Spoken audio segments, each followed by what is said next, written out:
తెలంగాణ రాష్ట్రం బీజేపీకి 8 ఎంపీ సీట్లు ఇస్తే బడ్జెట్లో తెలంగాణకు కేంద్ర ప్రభుత్వం గాడిద గుడ్డు ఇచ్చిందని కాంగ్రెస్ పార్టీ జిల్లా ఉపాధ్యక్షులు అనంతుల శ్రీనివాస్ అధికార ప్రతినిధి మచ్చ శ్రీనివాస్ మండిపడ్డారు. రాష్ట్రంపై బీజేపీ ప్రభుత్వ వివక్షను ఎప్పటికప్పుడు ఎండగట్టి బడ్జెట్లో నిధులు కేటాయించే వరకు కాంగ్రెస్ పార్టీ విశ్రమించదన్నారు.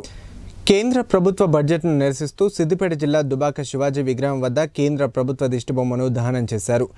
ఈ సందర్భంగా వారు మాట్లాడుతూ రాష్ట్రానికి ప్రధాని మోదీ వచ్చినప్పుడు తెలంగాణ రాష్ట్రాన్ని ఆదుకుంటామని అనేక సందర్భాల్లో హామీలిచ్చారని గుర్తు చేశారు. కేంద్ర మంత్రుల చేతగానితనం వల్లనే బడ్జెట్లో రాష్ట్రానికి అన్యాయం జరిగిందని వారు విమర్శించారు.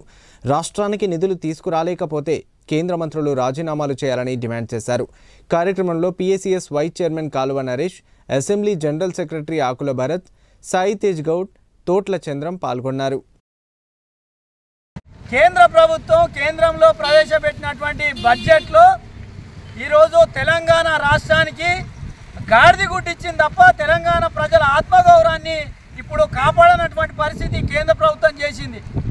గతంలో ఉన్నటువంటి ప్రభుత్వం, గతంలో ఉన్నటువంటి నాయకులు, ఈ రాష్ట్రంలో కేంద్ర మంత్రులుగా ఉన్నటువంటి నాయకులు ఈరోజు రాజీనామా చేయాలని బీజేపీ నాయకులు జిల్లా వ్యాప్తంగా ధర్నాలు చేయాలి తప్ప ఈరోజు కాంగ్రెస్ పార్టీ మీద లేనిపోని ఆరోపణలు చేస్తూ ఉన్నారు. మేము బీజేపీ పార్టీ నాయకులకు అందరికీ కూడా ఒక సూచన ఇస్తా ఉన్నాం. మీరు ఏదైతే తెలంగాణ రాష్ట్రం నుంచి కేంద్ర మంత్రులుగా ఉన్నటువంటి వారిని రాజీనామా చేయాలని చెప్పి వాళ్ళ ఇంటి ముంగట ధర్నా చేయాలి తప్ప ఈరోజు కాంగ్రెస్ పార్టీ గురించి మాట్లాడొద్దని చెప్పి వాళ్ళందరికీ కూడా విజ్ఞప్తి చేస్తా ఉన్నాం. కేంద్రంలో బడ్జెట్ ప్రవేశపెట్టడం జరిగింది. ఆ బడ్జెట్లో భాగంగా తెలంగాణ రాష్ట్రానికి మొండి చేయి చూపెట్టి ఈరోజు బీజేపీ నాయకులు తెలంగాణ రాష్ట్ర ప్రభుత్వం మీద దుమ్మెత్తి పోస్తూ ఉన్నారు. మేము అదే క్వశ్చన్ అడుగుతా ఉన్నాం. 8 మంది ఎంపీలు ఉన్నారు తెలంగాణ రాష్ట్రానికి చెందిన వాళ్ళు. తెలంగాణ రాష్ట్రానికి మరి ఎందుకు బడ్జెట్ ప్రవేశపెట్టలేదని చెప్పేసి మేము బీజేపీ నాయకులను అడుగుతా ఉన్నాం.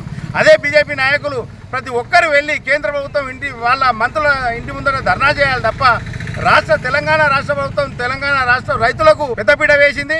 అలాగే రాబో రోజుల్లో కూడా రాష్ట్ర ప్రజల కోసం కానీ మా రేవంత్ రెడ్డి గారు చేసే సంక్షేమ పథకాలు ప్రతి ఒక్కటి అమలు చేయడం జరుగుతూ ఉన్నది.